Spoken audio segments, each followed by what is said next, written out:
If you're a Muslim beginner trying to make halal money online, this video is for you. Because the best halal business to start is probably not what most gurus are selling. It is not magic crypto, it is not fast cash, and it is not some shady shortcut. It is a simple business model built on solving real problems for real people. And today, I will explain it like you're 12. By the end, you will understand the model, the steps, and how to start small. You do not need years of experience. You do not need a huge audience. And you do not need to become a fake millionaire online to make this work. But first, we need to fix the goal. As Muslims, the goal is not just money. The goal is halal income with purpose. That means making money without selling your values, your soul, or your ahira. You can build wealth, support your family, and still stay inside your principles. Now here is the big opportunity. The internet already made business easier. AI is making it even easier. Years ago, one person had to learn everything alone: sales, delivery, systems, and execution. Now AI can speed up research, writing, systems, ideas, and parts of delivery. That means beginners can move faster than ever before. Not because AI prints money, but because AI reduces friction. So if you want a halal business model that is simple, scalable, and beginner-friendly, listen carefully. The model is this: sell a valuable service to a specific niche, then use systems, AI, and contractors to help deliver it. That is the whole game. In plain English, you find a painful problem, offer a clear solution, get a client, and fulfill it smartly. This is not about pretending to be an expert in everything. It is about becoming a smart operator who connects problems to solutions. So let me break this into 5 simple steps. Step 1.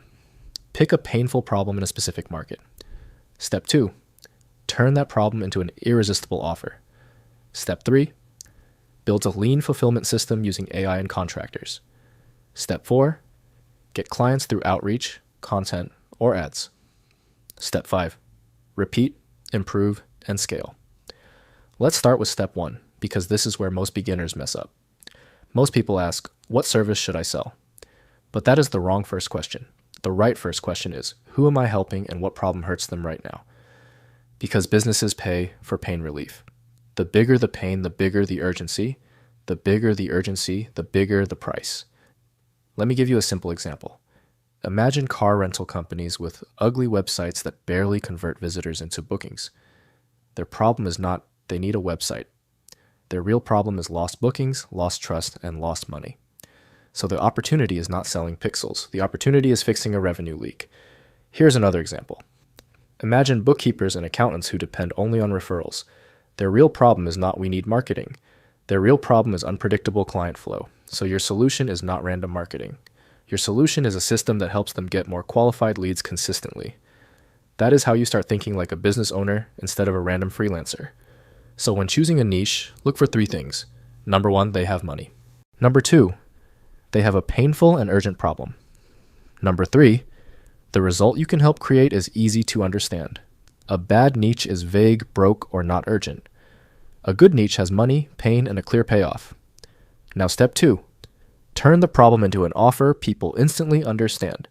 And this is where many beginners make their second big mistake. They sell a service instead of a result. Nobody wakes up saying, I hope someone sells me web design today. They wake up wanting more bookings, more leads, more sales, or more time. So your offer must describe the outcome, not the tool. A simple formula is this: I help this specific group solve this painful problem so they can get this desired result. That is your one-liner. For example, I help car rental companies improve their website and conversion so they stay booked more often. Or, I help bookkeepers get more qualified leads so they stop relying only on referrals. Notice what is happening here. The offer is specific, the problem is obvious, and the outcome feels worth paying for. That is what makes an offer strong. What makes an offer weak? Being vague, being too broad, or listing too many features. Do not say, I do websites, social media, copywriting, SEO, ads, and design for everyone. That sounds like noise. Say one thing for one market, tied to one painful result. Clarity closes. Confusion kills deals. Now step 3, fulfillment. This is where the model becomes powerful for beginners, because you do not need to do every part of the work yourself.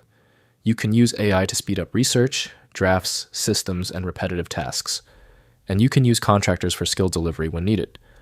Think of it like this. You sell the outcome. the system helps you deliver the outcome. For example, you close a website project for $5,000. Then a skilled contractor builds the site for $1,000. The difference is your margin. But pause here. As Muslims, this should not mean exploitation. You are not earning just because you exist.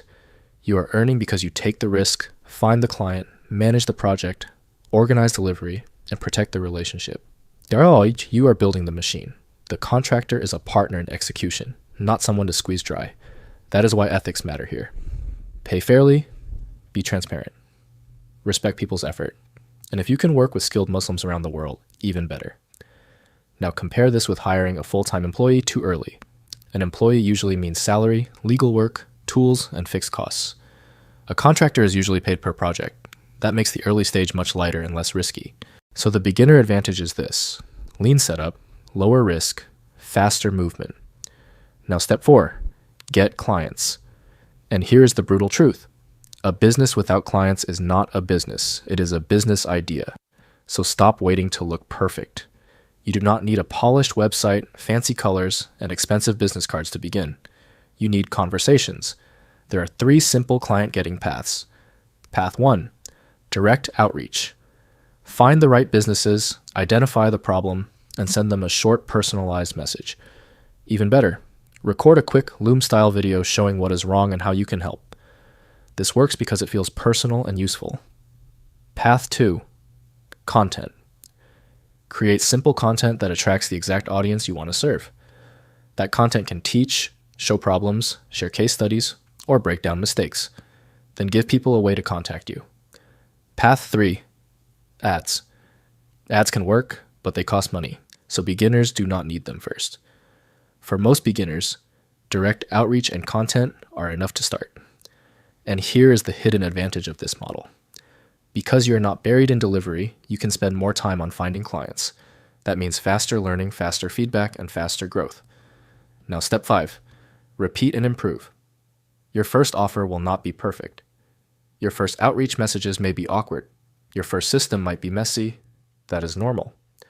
The goal is not to launch perfectly. The goal is to launch lean, learn fast, and improve with real feedback.